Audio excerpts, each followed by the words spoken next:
Welcome, all of you. It's great to see so many smiling faces here, and I'm sure a lot of you were up late watching the Red Sox game tonight, and those smiles have continued into today. I'm Kathleen Matthews, and I'm a fellow this fall semester at the Institute of Politics. It's been a fabulous experience being here, especially during a presidential election year. And I'm really thrilled that the IOP is hosting our guest tonight, because I am part of the extended ABC News family, and our guest tonight, of course, hails from ABC News. He is their chief, their coach, their leader in this presidential election year.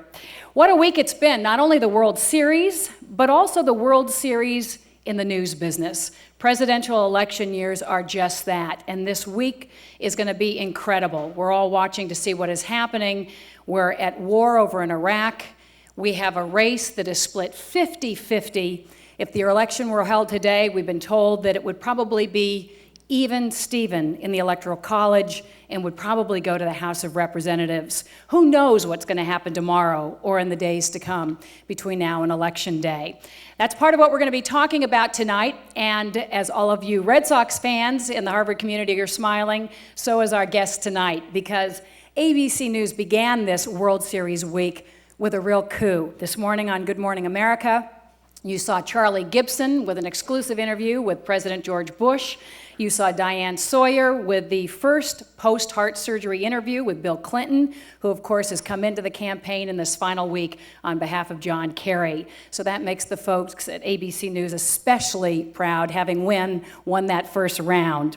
But 2004 has also been a year in which there have been reports of some seismic shifts in terms of media and politics, changes in what people are watching and how they're getting their news.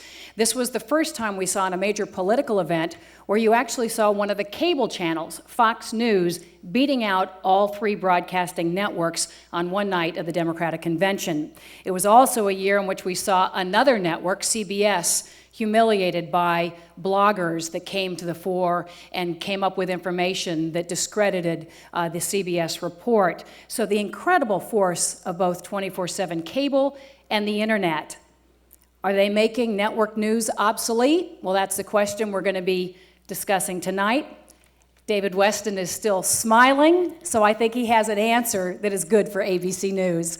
I want to welcome now Maxine Isaacs to the podium. Maxine, of course, is here at the Kennedy School of Government. She's an adjunct professor at the Shorenstein Center, but she has a long tenure herself in politics, having worked in as Walter Mondale's press secretary and deputy campaign manager from 1983 to 1984. She served Walter Mondale in the White House, the U.S. Senate, and also worked in the U.S. Congress. This semester, she's teaching a very popular class, which is called the 2004 Presidential Campaign and Election. Very timely. So let me welcome now Maxine Isaacs. Thank you very much. What a treat to be introduced by Kathleen Matthews. Well, as Kathleen said, every night over 20 million people watch one of the three commercial news broadcasts. That number's smaller than it used to be, but because before the proliferation of news. But it's wise to maintain some perspective. On a good day, all the rest of the televised sources of news together get about, well, on a really good day, they get about 5 million viewers. Last week, 76% of Americans named television as their first or second source of news about the campaign. More than a third of those, the largest group by 14 points, were not talking about Jon Stewart or Fox, but about the network news. This is happening in a very unusual climate in which people are paying a lot of attention, and they have been since last March. The question that's being asked this evening really concerns not the present, but the future. That is, will network news be obsolete in the future? And this is a question that our guest this evening, David Weston, has thought a lot about. David Weston started life as a lawyer. He was a graduate of the University of Michigan and the University of Michigan Law School, and he even taught law here at Harvard Law School. He joined Capital Cities ABC News as Vice President and General Counsel in 1991, and 6 years later became President of ABC News, a position he holds today. He also oversees ABC News Radio, ABC News One, abcnews.com, and as one observer called it, the next big thing, ABC News Now, which is a 24-hour digital news service. David Weston has many admirers. In preparing for this evening, I called several of your friends and admirers, and they're legion out there, including many people who work for him, which sounds like it might be obvious, but as any of us who's ever held a job knows, it's not always obvious, and many who compete with him. One aspect of your presidency at ABC News that I admire enormously is your commitment to diversity. He has 3 years ago he appointed a high-level diversity committee, which would help him diversify the largely white male, East Coast, Ivy-educated, not that there's anything wrong with that, newsroom, and he's having enormous success, and I really admire you for that, and I wish you well in that. Flying up here from Washington today, I happened to run into Bob Schieffer from CBS, who's obviously a competitor, and I asked him about David. And here's what he said. He said, David Weston is deeply committed to and very supportive of network news, and then he gave David the ultimate compliment, he puts his money where his mouth is. So I thought that was pretty nice. I understand that long ago David Weston dreamt of a career in music, and it may be the music world's loss, but we're awfully glad you chose the career you did. Thanks so much for being with us.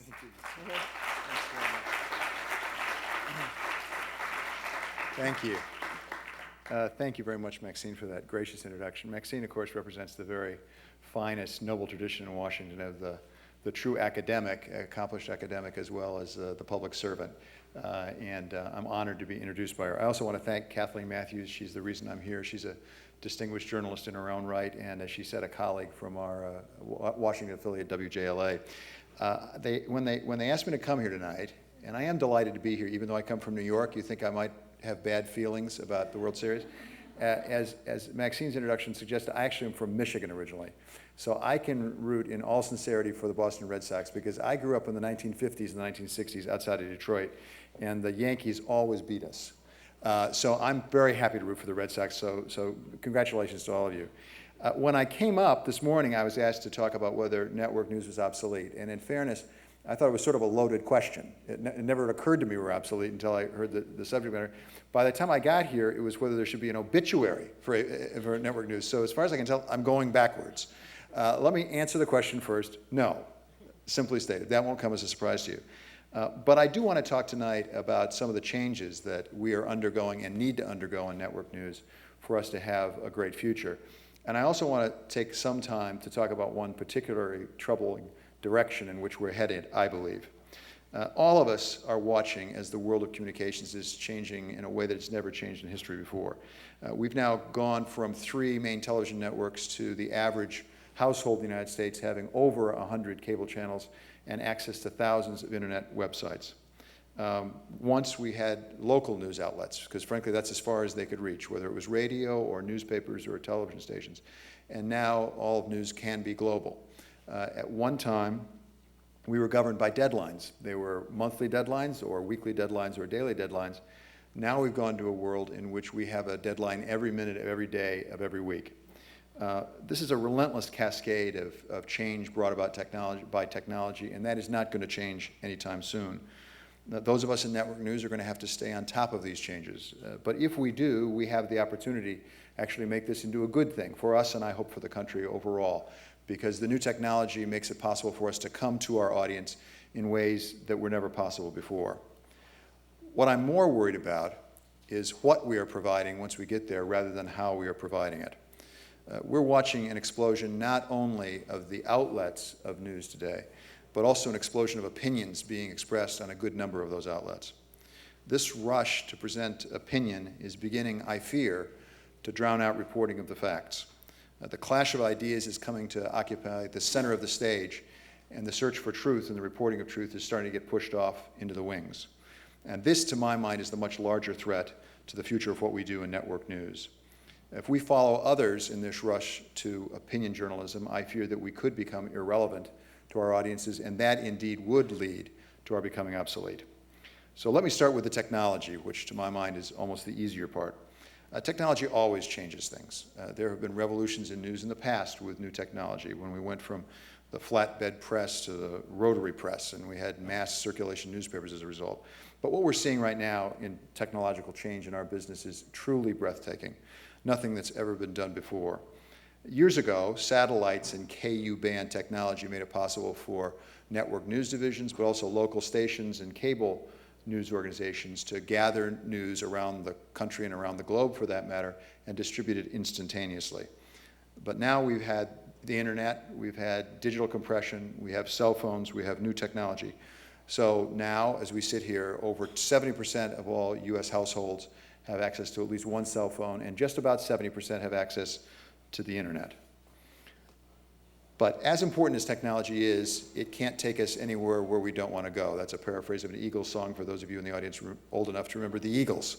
But each and every time that the American people have been given the opportunity to get their news in a new way, they've reached out and embraced it. Even though we in network news remain dominant, as witnessed the numbers that Maxine cited earlier, our audience in any given time period has been declining, and that's been going on for some time. People today are getting their news not just from cable, but from a growing range of news providers. And part of the reason they're turning to those alternatives is the sheer convenience of it. People have shown us time and time again that one of the most important things for them is to gain more control over their lives. We need to provide the quality programming that people have come to expect from us in network news, but to do it in the most convenient way possible. We need to find ways of getting our news program to people when they want it, where they want it, and in the form that they want it. Now, we've begun moving in this direction already, and you've watched it, maybe without realizing what we're doing. Let me take ABC News as an example. When my predecessor, Roone Arledge, took over ABC News in the late 1970s, all of ABC News programming consisted essentially of 4 hours of programming a week. That was a half an hour on each evening of the week, 7 days a week, and a half an hour for the public affairs program on Sunday morning. That was it. That was all we had with ABC News. Today, we regularly program well over 30 hours of programming a week. That's an 8-fold increase over 25 years. So we added to the evening newscast an early morning newscast, a morning news programming in the form of Good Morning America. We added primetime news. We added late night news. So even though our audience may be shrinking for any given time period, the total number of people that we reach with our programming is actually going up. If I include ABC News Radio in our news programming, ABC News reaches over 215 million different Americans every month. That's 215 million. As far as the network is concerned then, we are moving toward giving more convenience to our audience and reaching them in new ways. But clearly this will not be enough. We have to go well beyond the network if we're going to meet the challenges of the future. I've already mentioned the importance of ABC News Radio. This is a first important step. We're fortunate to have the most extensive and most successful news radio network in the country today. And what that means is that when you leave your house in the morning, if you want to, you can take ABC News with you. You can tune into one of the 2,500 affiliated radio stations around the country, and you can get regular news updates throughout the day. 7 years ago, we took a step beyond broadcast of any sort when we opened abcnews.com. Now, this was a particular challenge for us that our print brethren, in all honesty, didn't face, because we were going from an audio and a visual medium over into a print medium.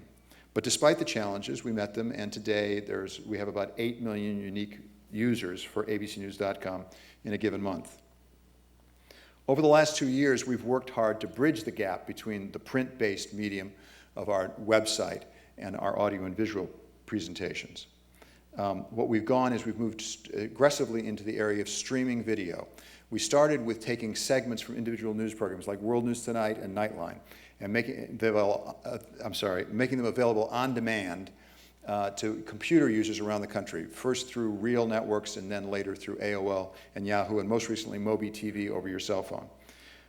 Then at the beginning of the Iraq War, we augmented this video on demand service with a 24-hour streaming video service that met surprising actual interest and enthusiasm from our users. This summer, we took the latest step in this direction. At the beginning of the Democratic Convention here in Boston, we offered an augmented, enhanced 24-hour service over 4 different media. At the same time, we put it out over digital broadcast for those people who can receive digital over-the-air signals, over digital cable boxes, over the internet through broadband, and on cell phones. So we've truly moved into a platform-neutral way of providing the news. For those coming to ABC News now through digital broadcast or cable, they get the added benefit of local programming. That is to say, when we go over the air through the digital broadcast spectrum, our local television stations add local programming to that, and you have access to that either through broadcast or through cable. For those people who are going to us through the internet, they have access to video on demand. So since this last July now, millions of Americans and people on the internet worldwide have been able to get ABC News programming any time of the day that they want over television, computer, radio, or cell phone. And there are some early indications, at least, that people actually enjoy this service and value it. We continue to set records on AOL for the most streaming video access ever. Now, let me be clear and honest. The audiences for any one of these programs on the new media is only a fraction of what we get on our least popular program on the television network. But in all honesty, this was the case in the early days of cable, and for that matter, in the early days of television itself. So that shouldn't be a surprise. The one thing that is clear to me is that this is the future of electronic news. People are going to want access to the electronic news any time of day or night, anywhere that they are, over whatever device that they want to use.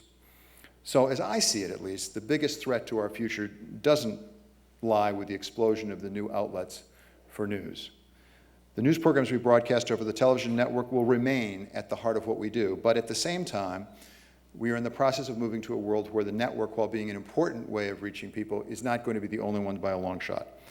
We need to make our product available through a wide variety of media, from television to radio, to the internet, to cell phones, and frankly to devices that no one has yet invented. This can, if we are smart about it, make our future even brighter than our past has been. The more troubling challenge, I believe, is what we will be providing to people once we reach them. We'll find ways to participate in this newly expanding, bustling marketplace of ideas, but unless we have something of real value to offer people once we get to that marketplace, then we are going to be lost in the rounding. Now, generally, and I'm sure you've all heard this, when network people like me stand up and say about what we have to offer that others don't, we talk about things like depth and meaning and context in our reporting. And for the most part, I believe that that is, in fact, the case. We have a remarkable concentration at ABC News of expert reporters and analysts. And given a level playing field, we'll report with more intelligence and more depth and more thought on any given story than people who don't have that same caliber of reporters among their ranks. As a practical matter, that's likely to remain the case for some time to come because, frankly, it takes a fair amount of time and a fair amount of money to put together the sort of team that we have at ABC News. But tonight I want to go beyond this traditional talk of depth and meaning and context and talk about something that I believe I've seen growing in television news and electronic news more generally over the last few years. As we've seen a dramatic increase in the competition for news consumers, I believe we're also seeing a fundamental shift in the very thing that we are providing. Take us back to CNN. When CNN first broke on the scene, it revolutionized TV news. Ted Turner had a simple and simply profound idea that we would now make television news available to people 24 hours a day, 7 days a week. But at base, what they were offering was not fundamentally different from what the network news divisions were offering. They were sending people out, they were finding out what happened, they were coming back and reporting it. Now, to be sure, maybe they relied a little more on live reports than they did on tape, but the basic project was to try to find out what was happening and report that. In recent years, however, there's been a marked move away from reporting what is and toward reporting what ought to be. This probably started with radio, frankly, and the talk radio that we're all so familiar with, and frankly, with daytime syndicated interview shows. Fox News certainly took that idea and made it the most effective way of competing that we've seen, and now a host of others are following close behind. So now, when we turn on television anytime, day or night, we increasingly find, and this doesn't matter what the topic is, you can pick your topic, we find an array of people expressing their forceful opinions. Often this is done in sort of a point-counterpoint, crossfire sort of way, where you get somebody representing one side and somebody representing the other side, and they go at it on TV. Increasingly, I believe we also see many of the same people appearing on different channels at different times of day or night, saying the same thing they said somewhere else earlier. In and of itself, there's nothing particularly wrong with this. There's a long tradition of opinion on television news and electronic news. Some of that tradition actually has been quite noble. There are also powerful reasons, however, why this has all happened. Go back to my Eagles quote. We can't, as media, no matter how powerful we think we are, take people a place they don't want to go. And we all have read about the partisanship within this country and the divisions within this country and the strong opinions being held by people in this country. And I'm sure that's part of why the media has gone the direction it's gone. But in addition to that, there's a reason that's internal to what we do. Expressing opinion on TV is vivid, it's entertaining, and in all honesty, it's less expensive than the alternative. And therefore, the explosion of news outlets has in its own ways encouraged the explosion of opinion. It offers a quick, effective, efficient way to grab an audience in a world that's increasingly cluttered. Now, seeking to report the truth of the matter, on the other hand, is often hard work, it's expensive, and it can be quite inefficient. It requires developing and training reporters who truly know what they're reporting about. And it requires following leads that often lead nowhere. Facts themselves can be tricky things. Our ultimate goal in what we do is to find the truth of a story and present it. And that truth is always going to be based on facts. But if we're not careful, we can find facts, take them out of context, take isolated facts, and that can actually mislead rather than illuminate the question. All in all, then, the emphasis on opinion that I believe we're seeing in electronic news today is perfectly understandable. But I have two basic concerns about it. First, and most important, most obvious, the more we have our time filled up with expressing opinion, the less time we have to talk about the facts. Unfortunately, opinion is driving out facts too often in much of what we see in television news today. It's all well and good to have people, at least people who know what they're talking about, get on air and express views about whether we're doing enough to secure the ports in the United States or not. But wouldn't we be better off if we started with some reporting about what is now the situation of the ports? How safe are they and what are the risks? Similarly, it can be very entertaining to have two spirited people discussing healthcare in this country, but I, for one, would be benefited by somebody coming on and telling me exactly what the state of healthcare is before we talk about what ought to be done, and telling me what the real options are, and on with every single topic that we see. Indeed, emphasizing opinion to the exclusion of facts can actually undermine the value of the opinion itself. Opinion is really only interesting or valuable if it's based on facts. George Will, my colleague, has a fair amount of experience with writing opinion pieces for newspapers around the country. And George estimates that 90% of any good opinion piece written in a newspaper is actually reporting of facts. It's only 10% that is the opinion itself. There's also a second, I find more disturbing problem with the explosion of opinion today. It's not just that it crowds out factual reporting. As it comes to predominate so much of what we call news today, it can create the impression in our audience that really all of it is opinion, that there are no facts to report. Unfortunately, many of the outlets that we watch don't do a good job of distinguishing between opinion on the one hand and facts on the other. So you can tune into a channel and see people that look pretty much the same, on sets that look pretty much the same, with graphics that looks pretty much the same, sometimes expressing opinion and sometimes expressing facts. In that world, is it really surprising that the audience comes to believe that it's all somebody expressing some opinion of some sort? And unless we're careful, we ourselves, we are charged with telling the truth, can start to value truth less and less. We can lose track of the fact that our ultimate goal is to report the truth.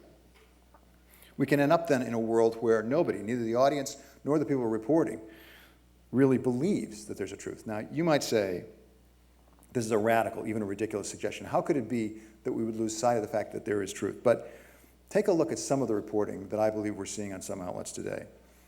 Increasingly, some reporters don't even bother to ask whether something's true or false. They jump over that basic question and go straight to who's saying it, why are they saying it, what hidden motive do they have, what affiliation do they have. Take an example from our own ABC News.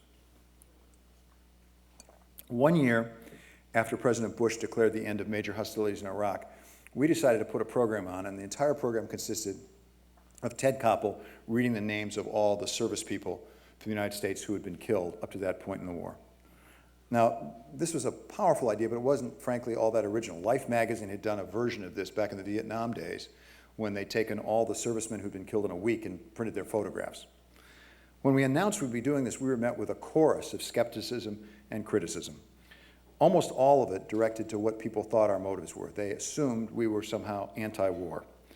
In fact, one TV critic went so far as to call this a craven ratings stunt for sweeps, which I thought was far-fetched, but that's what this person thought. Sinclair Broadcasting refused to air Nightline, saying that it was anti-war. Now, I can tell you, having been there, that there was no monolithic anti-war sentiment behind this program. I can't tell you what every single person of the dozens of people who worked on the program thought about the program or thought about the war. I assume some people probably were against the war. There was a plurality of Americans who were. But at the same time, Ted Koppel got on air and said quite specifically that he had supported the war. So that wasn't his motive. And I can tell you from my point of view, the reason I approved the program was because I thought an important part of the overall truth that we needed to report about Iraq was an accurate, comprehensive accounting of the price the nation was paying. And that was a sentiment, I must say, that was expressed at the same time by Senator McCain when he wrote to Sinclair Broadcasting about their decision. But whatever our collective motives at ABC News, the much more important question is why it really mattered at all, what our motives were. We heard from many viewers about this program. Some thought it was a perfectly appropriate, moving tribute to the men and women who'd given their lives for the nation. Other people thought it was needlessly painful and frankly objected to it because they felt the program did not indicate the reasons for the loss in the events that led up to the war in Iraq. But surely how people reacted to that program, whether it was for good or for bad, was much more a factor of what views they brought to the broadcast than the imputed motives of anybody saying who was behind the broadcast. I made this point at the time to a senior White House official, and he disagreed. He felt that our putting on the broadcast was anti-war, not because of what was said in the broadcast, but simply because some people at least believed that we were driven by anti-war motives. I tried to make a fine point to say, well, would you feel differently about this if the exact same broadcast had been put on by Fox News? And he said he would. He thinks that would be a different matter altogether. I find this a fascinating and actually powerful response, and I also think as I watch television news of all sorts today, I see evidence of this in other places. And it's not a phenomenon limited to one side of the political spectrum. Take, for example, the much publicized Swiftboat Veterans for Truth incident. When they started airing their advertisements in August, there was enormous media coverage. It took 2 or 3 days, but then the media really caught up, enormous media coverage. First about what the ad said, and then quickly moving on to who were the people behind this and what motives did they have for that. But whether one agreed or disagreed with the Swiftboat veterans and their ultimate assessment of Senator Kerry and his qualification to be president, here was a group that was making a factual claim. This was susceptible of figuring out, is it true or is it false? Yet how much of the media attention that we saw in August and even into September was directed to figuring out whether it was true or false as opposed to analyzing the motives of those behind it. Now, the question whether anyone can find out the truth 35 years later of what happened in Vietnam, or for that matter, find out the truth about what is happening today, is one that has troubled philosophers, including philosophers at Harvard, for many years. And it's interesting. But as interesting as that academic question is, we in network news have a much different mission. Our mission is very defined, and it's very demanding. And never, in my opinion, has it been more defined or demanding than since the events of 9/11. All of us were shown on that bright Tuesday morning that there are real-world matters that need to be addressed and that we need to get right. How we address those issues will affect not only our own lives, but the lives of our children and our children's children. One of my favorite quotes comes actually from one of those Harvard professors, Willard Van Orman Quine. If you don't know him, you should look him up. But this is my favorite quote. Creatures inveterately wrong in their inductions have a pathetic but praiseworthy tendency to die before reproducing their kind. Exactly. It says it all. It's been abundantly clear, at least since 9/11, that if we get it wrong at this point in our country's history, nothing less than our very survival may be at stake. And when I talk about getting it wrong, I don't mean, at least in the first instance, our opinions or our policies. I mean the underlying truth of our situation. As the late Senator Moynihan said, everyone is entitled to their own opinion, but no one is entitled to his own facts. This simple, powerful statement embodies much of what I both fear and hope for the future of what I do.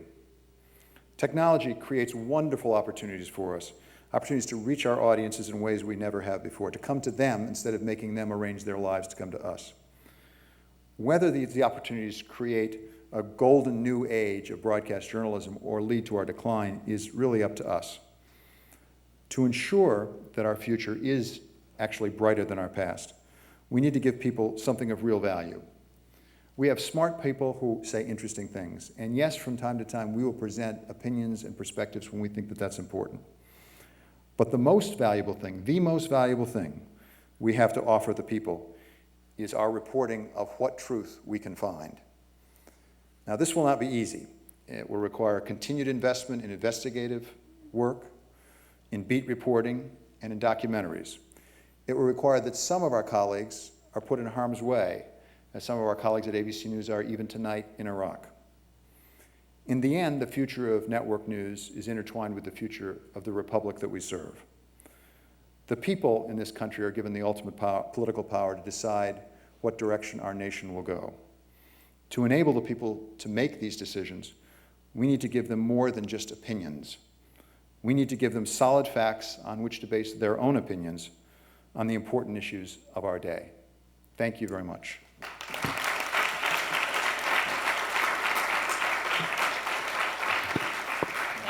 Thank you, David.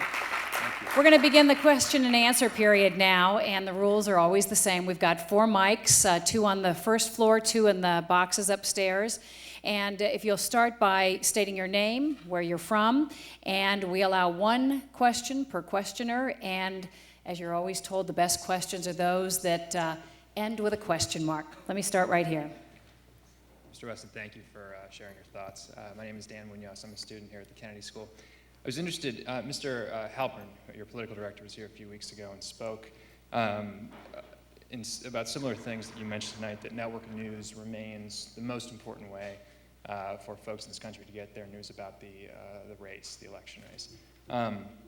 Professor Isaacs cited some figures supporting that claim, and you spoke, I thought, eloquently about the need to convey truth and facts and news versus opinions.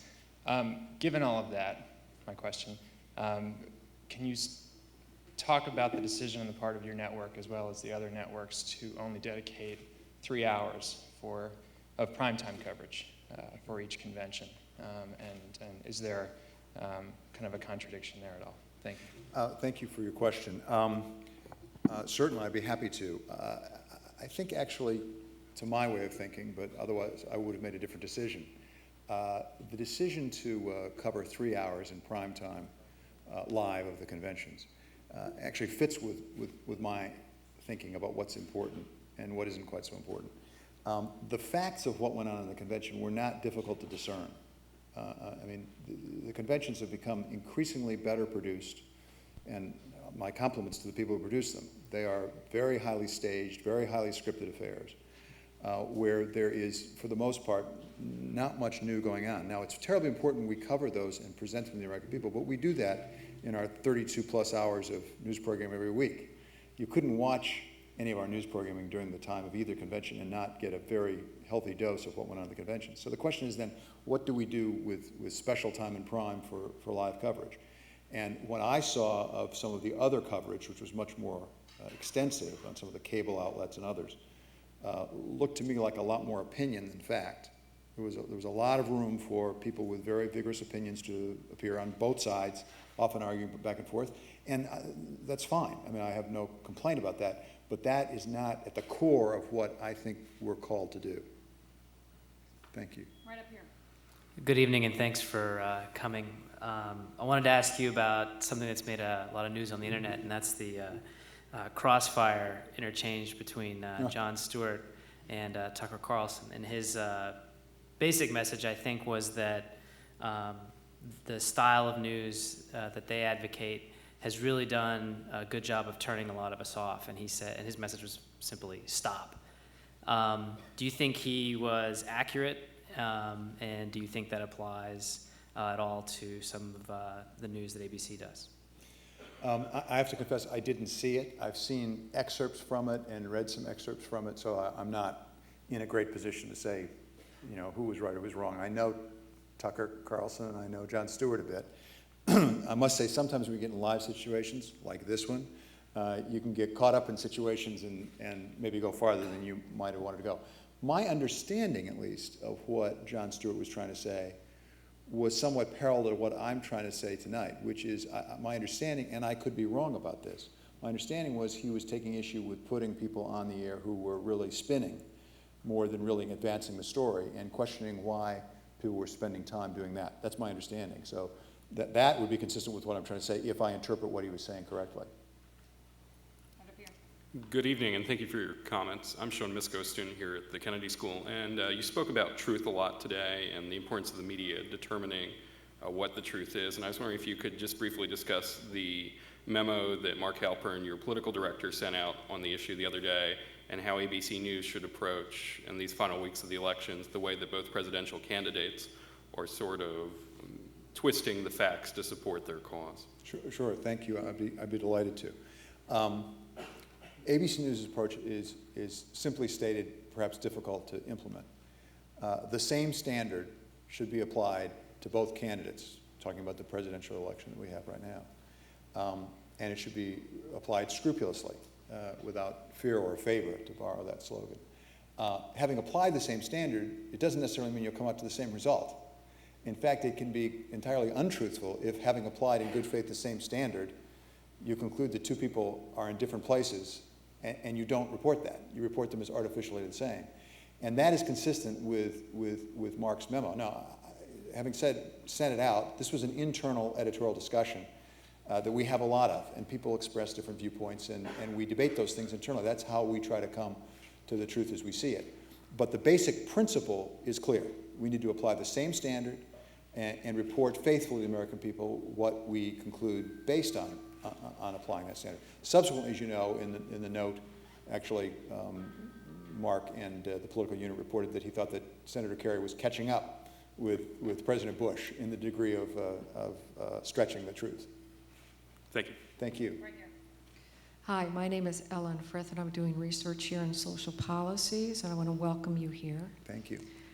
What my concern is around the bias and the pressure and sometimes the lack of truth and balance in reporting. There is a video out called Peace, Propaganda, and the Promised Land by Bathsheba Ratzkoff, who grew up in Israel. And it talks about how lobbyists like AIPAC can actually discourage people from telling the truth around what's going on in the Middle East and Palestine, Israel. When you were talking about Sinclair Broadcasting and their determination to air this Stolen Honor, supposedly documentary about John Kerry, my concern is that they have 16 affiliated local stations and that are affiliated with ABC. So what are your recourses when they are making the decisions and determining your airing, your viewing, your news broadcast, not allowing Nightline to actually, they blocked it out. And then they forced these 62 stations to show Stolen Honor. I'm just concerned about what's happening with young people today who are having a real difficult time around ethics and truth-telling and always told you must tell the truth, and that's not happening in broadcasting today. So I'd like some of your comments on that. Yeah, it's a very good question. Thank you. First of all, just a small clarification. My understanding is Sinclair eventually backed off of their decision to show that entire documentary. They're showing pieces of it. Small point, but I just want to make sure that the facts are clear. Well, no, but that's actually part of my answer. Exactly right. There are two points here. One is, and maybe you all know this, if so, bear with me. Going back to the beginning of television, for that matter, the beginning of radio, localism has been a very large public policy priority in this country. We, as a network, to answer your question directly, have very, very little recourse against an affiliate if they decide not to air something of ours. Because the government, through regulation, protects the ability of the local owner to decide what will be shown in a local area. And that's just been a public policy in the United States going back for years and years.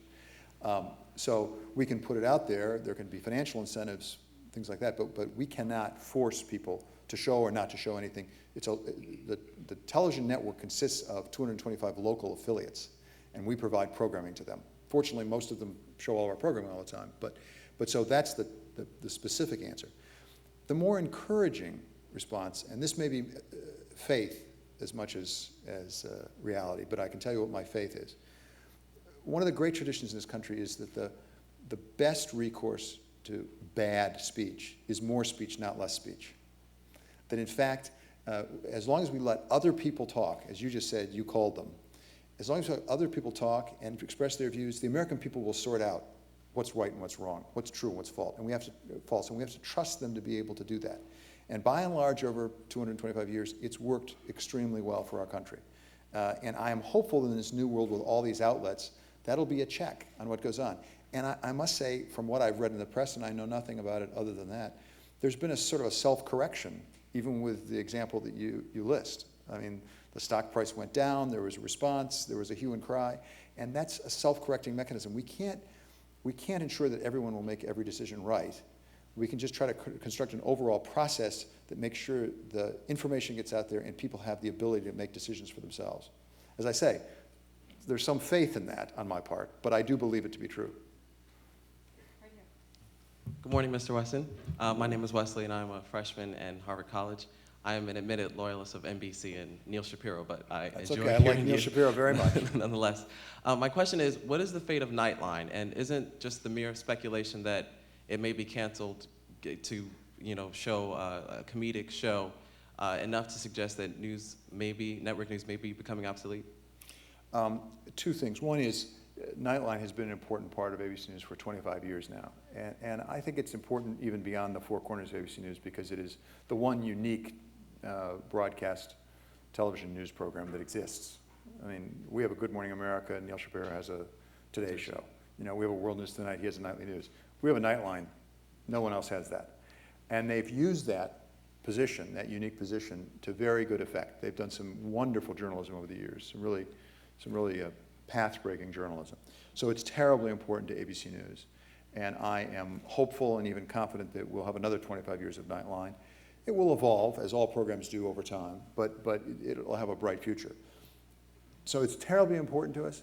Having said that, I don't think that you can make the entire future of network news turn on any one program. It's a bigger phenomenon than that. I mean, we have 1,300 people working at ABC News. As I say, we're putting out 32 hours a week of programming. We're reaching 215 million Americans. It's a bigger, I'm happy to say, a bigger institution than that. But I'm confident that we'll have Nightline for a good long time to come. Thank you. Thank you.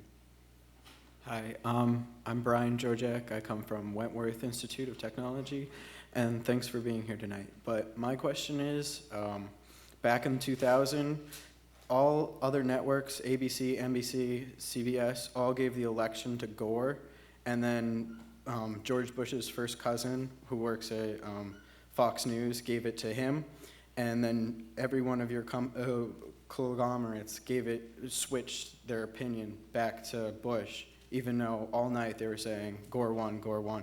So my question is, are you going to stick to your guns, or are you going to cave to Fox 25 and their right-wing political views?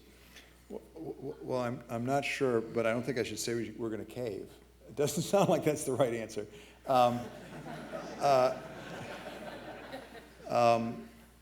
Listen, the 2000 election was an embarrassment, an unqualified embarrassment for all the networks, every one of them. You're right.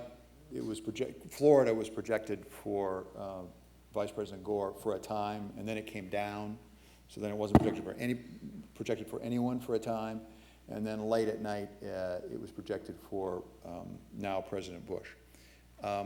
There were reasons for that, a lot of reasons for that, but I think personally the most important reason for that is we'd had an election process in place, both with an external outfit called VNS that had gathered all the data and done polling and things, and our internal processes that had been correct for years and years and years through hundreds, even thousands of elections. And that gave us the false sense that we were right because we were so smart and our system was so good. The fact is we were right because we'd never had a close election. And we embarrassed ourselves. What that caused us to do is to go back right away and take a hard look at what we'd done. And I was frankly appalled at the quality of our processes, of how accurate they were. We've reformed those fundamentally. VNS no longer exists. We have entirely different people. AP is doing the vote counting, and they're doing a very good job, I think.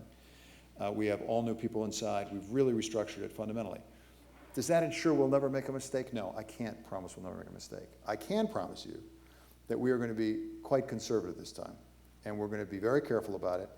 And as important as that, we're going to undertake to tell the American people what we're saying at each juncture. Part of the problem was this notion we're calling an election. Well, it's not in our part of calling an election. You know, people have to certify that. There are state officials have to certify. We don't elect the president. You know, the states do that through their election process.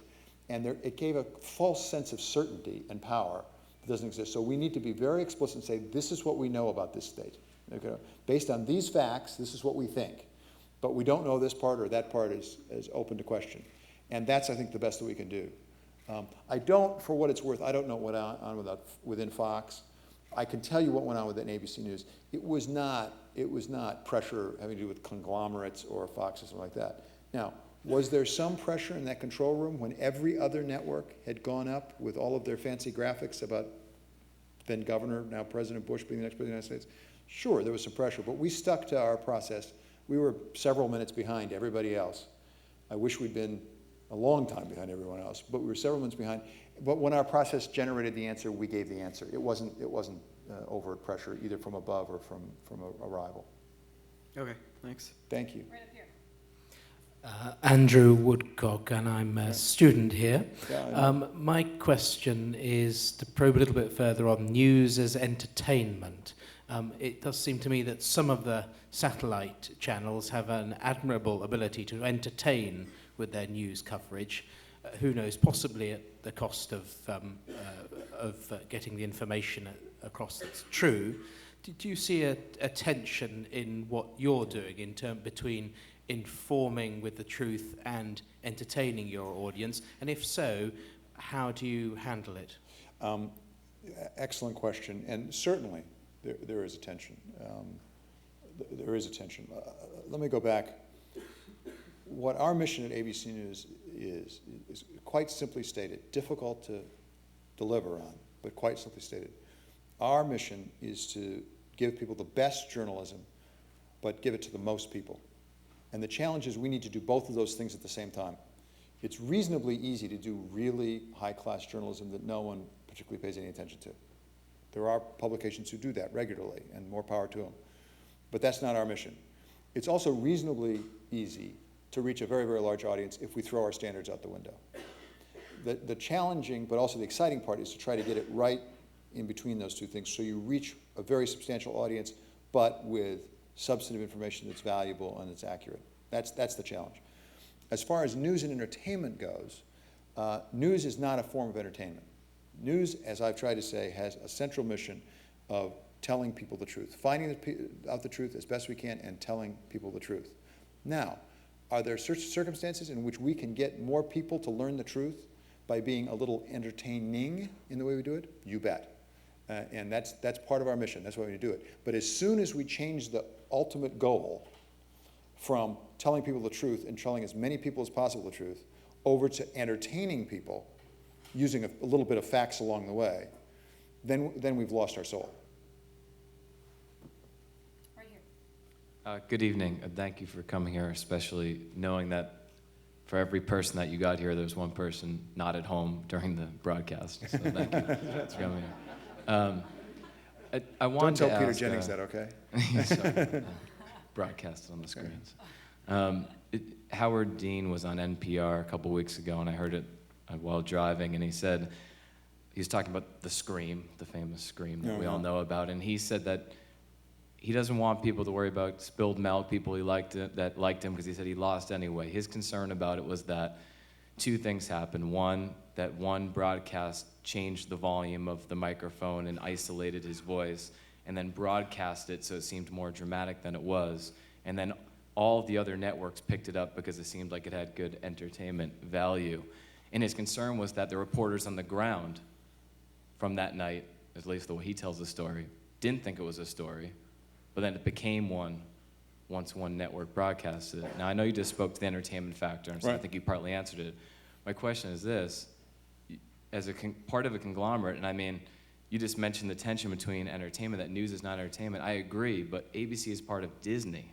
Right. I mean, if we think about that and the conglomeration involved, I believe that you believe it. Right. But inevitably, the obsolescence may come from the fact that it's owned by Disney. Can you comment on that? Yeah, I think there are about 3 questions in there, but let me see if I can. Sorry, I broke get the to. rules. No, it's fine, it's fine.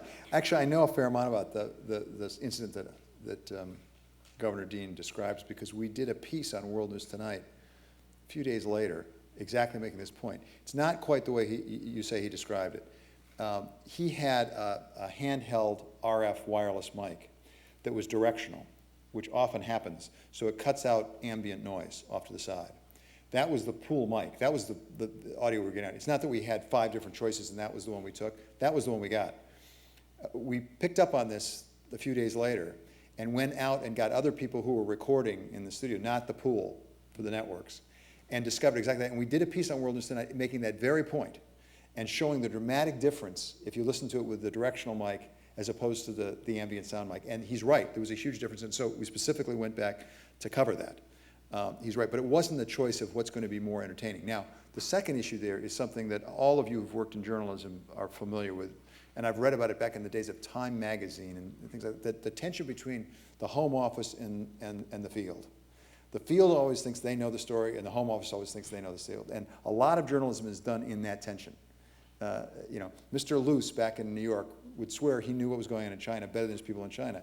And he wasn't necessarily wrong, because there's a different perspective, but that's an ongoing tension, and that's how journalism is done. That's a bit of the sausage making. It's also the tension that you want. You want the field arguing with the home office, no, you don't understand it. You want the home office saying, well, we have some access to information you don't have, which is perfectly understandable. Now, the relationship within the Walt Disney Company, which is your third question, is an important one. We are part of the Walt Disney Company. We have shareholders. We are not an eleemosynary institution. You know, we are supposed to return value to shareholders. At the same time, we are more than just a business. We have to run it prudently as a business. We have hundreds of millions of dollars we spend every year, and I have a fiduciary obligation to handle that properly. At the same time, we are much more than just a business. We have a bigger public responsibility, and I believe that our bigger public responsibility actually benefits our shareholders. That the value of ABC News, which is substantial to the Walt Disney Company and ultimately its shareholders, depends in critical part on our audience believing what we're telling them is the truth. If it ever became the idea of the audience that we were reporting to them, things to them, not because we believed it was true, but for some other extraneous reason, then we would not be worth much and we wouldn't help the shareholders. And that's something that actually the Walt Disney Company has been very good with. They understand that. As a practical, they understand that. And there's another side to this. If we were not owned by a big company like Walt Disney Company, we would not be able to make many of the news covering decisions we have to make. I mean, you were nice enough to refer to the coverage after 9/11. We were on the air for 94 hours, I think it was, with no commercials. If we were a separate company on our own, we could never have afforded to do that. I mean, we were flying crews everywhere. We had people, we spent so much money, and there were no commercials. The Walt Disney Company never asked about that. The only calls I got from Michael Eisner or Bob Iger were, how can we help you, throughout that whole experience. Covering the war in Afghanistan, war in Iraq, we simply wouldn't have the resources to cover those things if we weren't part of a much larger organization that funded us, and they have actually been very good about it. I understand the concern, but in all honesty, they understand that we're more than just a business. Thank you. Thank you. I'm going to take two questions right here, 2 final questions. Hi, thank you so much for coming tonight. Really appreciate your time. And one of my big concerns is also with the pursuit of the truth, so I'm very glad to hear you express that. But I have another big concern, which is about the range of stories that are covered. You know, increasingly we hear about the consolidation of media outlets, and it's down to something like 5 big companies that, you know, own 90% of the media. I don't know exactly what the numbers are. But, you know, something that I've noticed as a news consumer is that there seem to be, you know, a dozen stories that just get repeated through all the outlets, on TV, on The Wire, and then you pick up a local paper and they're all stories over The Wire and no local coverage. So I'm wondering, as we get into new media, do you think that we'll see just more repetition of the same few stories, or that we'll see, you know, more quality local reporting and a greater range? And I guess another little part of that is, some would point to the private ownership of the media as sort of compromising content as well. For instance, you know, if you have pressure your corporate owners, you don't see as critical reporting about their product or their interest area. Or if you have pressure to sell ads, you don't see as critical a perspective. There's even something out of the University of Southern California, the top 10 censored stories of the year, which would be the biggest stories that are sort of underreported. So I'm wondering if you think there really is such a tension to, that restricts the range and the critical aspect of stories that are reported, and then how you see the new media impacting that. Okay, thank you. It's a good 3 questions. But I'll try my best to remember them if I drop off of one. First of all, I think the diversity of stories is a very important issue. I agree with that, and it's a concern. I don't think it has anything to do with media concentration. I personally think there may well be problems with media concentration. They're not the ones that people identify. If anything, the problem with as bigger and bigger conglomerates own news organizations, they pay less and less attention to us because we're less and less important to them. There are times that I wish we were owned by Kay Graham in the Washington Post because the owner would really care about it. They don't interfere with me. They don't limit me. They really don't. There are times that I wish, actually, we were more important to the company, but we're a smaller part. So the media consolidation, by and large, I think is just a red herring. It's not the problem. Diversity, though, is important. And again, I'm so delighted you raised the diversity issue, Maxine. It was good of you because it is terribly important. And it's important for me to explain as best I can why I believe that that's critical. It's not for the reasons people think about. People historically, going back, have tended to think about diversity as being making up for wrongs done in the past. And goodness knows there have been wrongs done in the past, and there have been busing decisions and things like that. But the fellow I used to work for, Justice Powell, in the Bakke decision, made a key move in the area, I believe, of affirmative action or diversity, when he said it's not about making reparation for past wrongdoing. It's rather making an institution as strong as you can make it. That's what's going on with a medical school in California. And that was a one justice vote in Bakke because there was a plurality decision. But then Justice O'Connor, just last year, was right in the Michigan case, the Bollinger Michigan case, made it a majority view of the Supreme Court that, in fact, you can take into account diversity concerns as a matter of making the institution stronger. And that's my view about ABC News. The answer to your concern about diversity of stories is diversity in our newsroom. And that begins with race and ethnicity, but it does not end there at all. It has to include religious diversity and political diversity, geographic diversity, socioeconomic diversity. In order to have the most vibrant newsroom we can have, we need to have all those viewpoints expressed. And if we succeed in that, I hope and believe that we will have a wider range of stories. Because people would put their hands up and say, no, wait a second, there's this big story over here that's really important that you're just missing. Now, on the last point about advertising and pulling our punches, we certainly have problems with advertisers. I was on the phone 2 weeks ago with a major advertiser because we did a piece that was really critical. And it's a major, major advertiser. That's part of what we do. And part of my job is to explain, listen, we try to get it right. Is there something wrong with our story? Point out what's wrong with our story. You think we were unfair? Point out we were unfair. And if we were wrong, we'll tell you that. But provided we have something that's newsworthy and that we get right, I'm sorry. The only thing we can do for you as advertiser is give you a heads up so you're not embarrassed by having your commercial run right next to it. And we do that. We wait till the last minute so that there's no influence. But we will give people a heads up and say, you just don't want your commercial right next to this piece. But that's an important part of what we do. We cannot be in the business of changing our reporting based on fear of advertisers. Last and short question since we've gone over time. Sorry. Thank you. My name is Eric Garrison. I'm a student at college. My question is hypothetical, and it requires 2 assumptions. The first is definitely true, and that is that you have shareholders who are concerned in your market share and the profits that your corporation accrues. And the second is the real hypothetical component. That is, what if news outlets such as Fox News, for example, whose reporting is perhaps more entertainment than fact, continue to gain market share? How will you respond to this? Do you have to stick to your guns and believe in truth and support that? Or do you feel that media will have to as well fall in line and offer news as entertainment? Do you have a plan to address this? Two responses. One is we're not in any danger of that.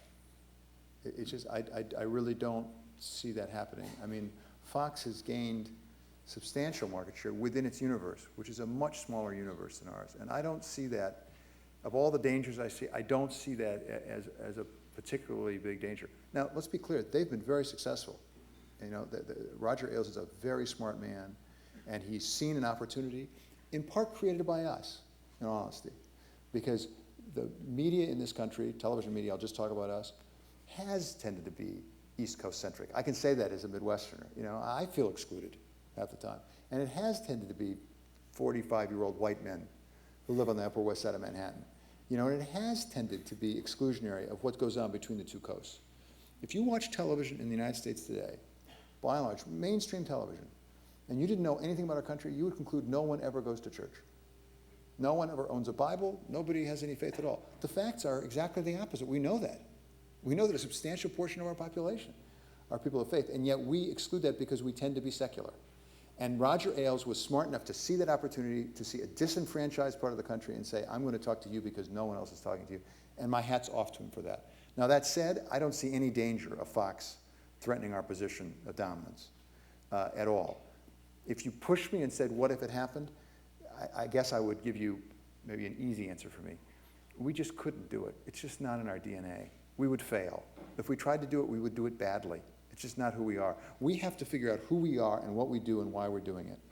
I personally, and this will go back to an atom of faith rather than something I can prove, I personally believe there is a role in this country, perhaps now more so than ever, a role for some established, credible, sincere, hardworking news organization to try to get it right and report that. I believe that there's an appetite for that. And our audience tends to confirm that to me. And they have alternatives, they could go there now. But the fact is, even if that were proven false, ABC News, just the people who work there, the men and women, that's not why they're there. And I just don't think that they could bring themselves to do it, and I wouldn't want to lead them in that direction. It's just not what I'm about. Thank you. Thank you. Thanks. I think even better than Mark Twain, David has convinced us that news of network news' demise and death are vastly exaggerated. I want to thank the Harvard community for coming here today, to Maxine Isaacs and the Kennedy School of Government, to Phil Sharp, the Institute of Politics, and to Greg Wilson, the JFK Forum, for hosting all of this, and for all of you, but mostly to David Weston during this incredibly busy news cycle, 1 week before a presidential election, coming from his newsroom to Harvard University.